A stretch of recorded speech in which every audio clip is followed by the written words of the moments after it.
You know, India has so much to offer.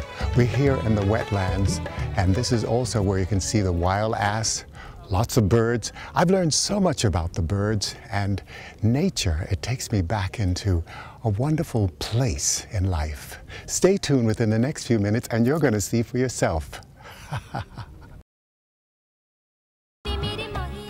Kutch is where the wild ass runs free over the desert and the wetlands. The Royal Safari Camp provides four-wheel drives to the wild ass sanctuary. India is a wonderful place to explore wildlife. We have seen lions. Imagine that, the roar of the lions. We have also seen deer and birds, and I've learned so much about the different kinds of birds. And we're here at the Wild Sanctuary, which has all the wild ass you can ever imagine. It's perfect. I love watching the wild ass. They run in packs.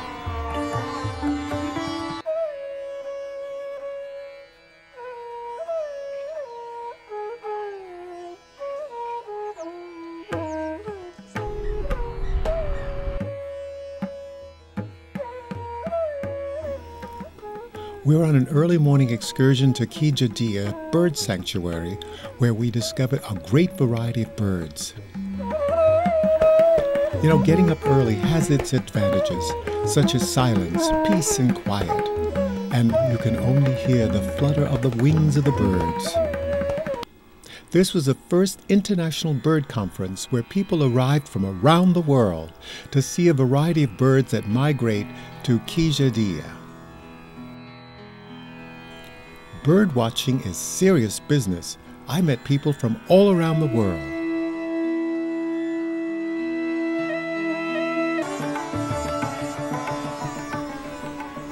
I love watching these dancers as showing off their traditional dance.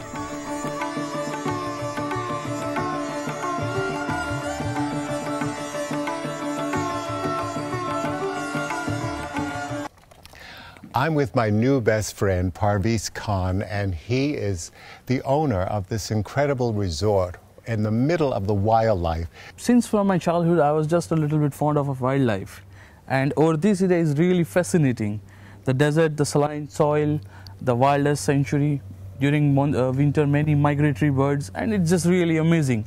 Anybody can be fascinated about this. And especially the birds, they're all different kinds. Of course, yes, many. We are having 16 types of larks, many of bustards, raptors, lots of them. And wild asses. Asses, yes. We all love wild ass. Of course, yes. You know what I also love is the fact that they're like little hovels, you know, the little cottages, and they're very beautifully designed and they're very personalized, and that's what makes it special. This is a part of India that they don't know. Of course, yes, and especially in the far Gujarat side, many of them are not aware about this.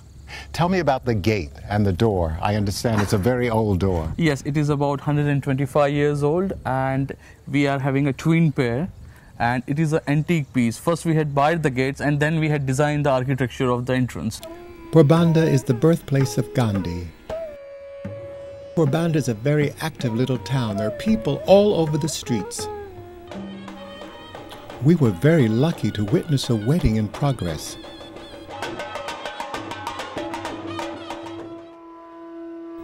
This is the entrance to the courtyard that leads to the birthplace of Gandhi. And this is his original home and birthplace.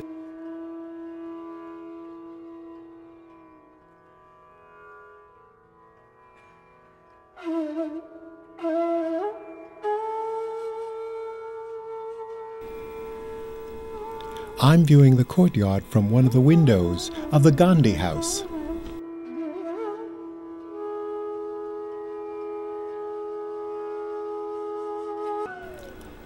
Porbandar is a very busy little town. There are people all over the streets. With respect to big carnivores, okay, earlier 359. The forest ranger in the Gir Lion Sanctuary is explaining what they're doing to help the Asiatic lion's population. Conservation efforts, what we used to do in that.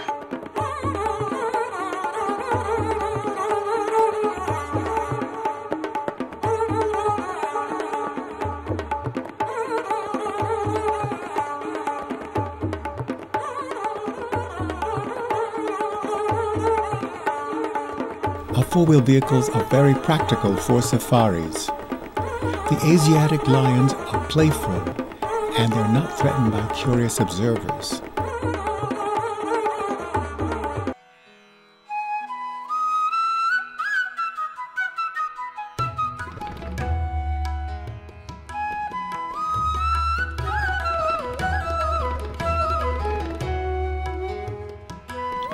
You know, we also saw a collection of spotted deer.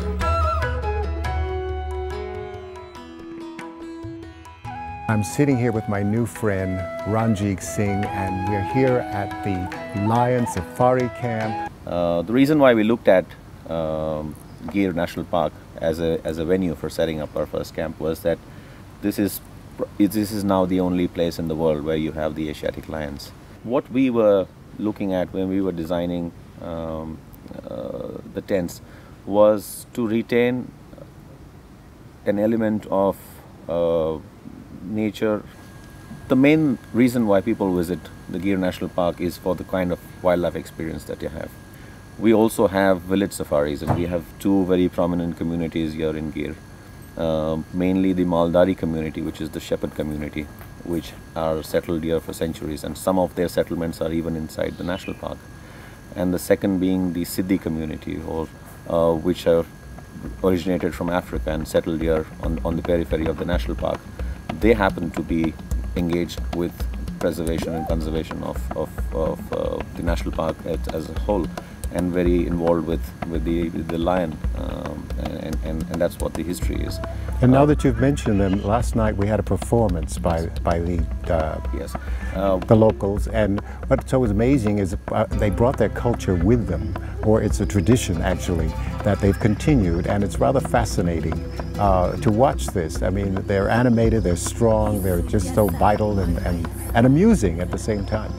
Although they originate from Africa, they have now integrated into society here. They follow the local customs, the local religion. They are very much and the language. And the language. The Siddi tribe originally came from Africa to India as laborers, and now they've melted into the culture, but they still carry their traditions and dance.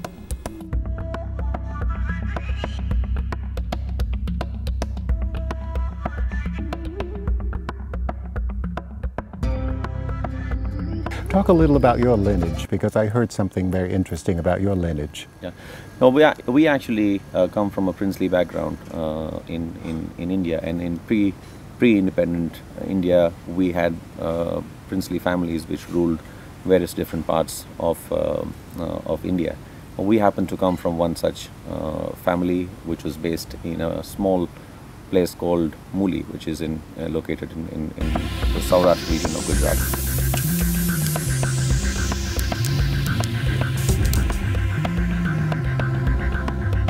I'm having a great evening and loving the entertainment. These guys are so amusing.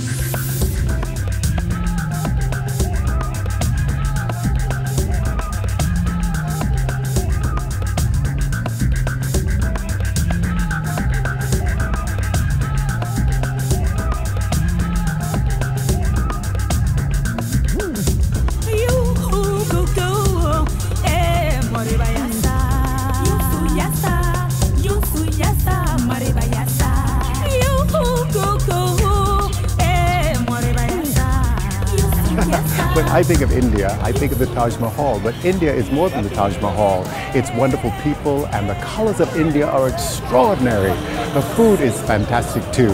And I'm here in Jamnagar, and Jamnagar is where we came for the first Bird Council International. Everyone came from around the world to share the experience.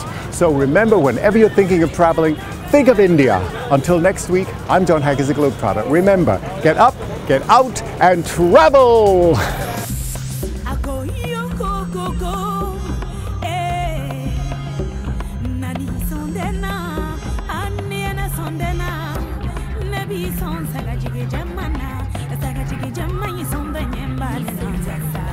Look forward to seeing you next week at another great destination.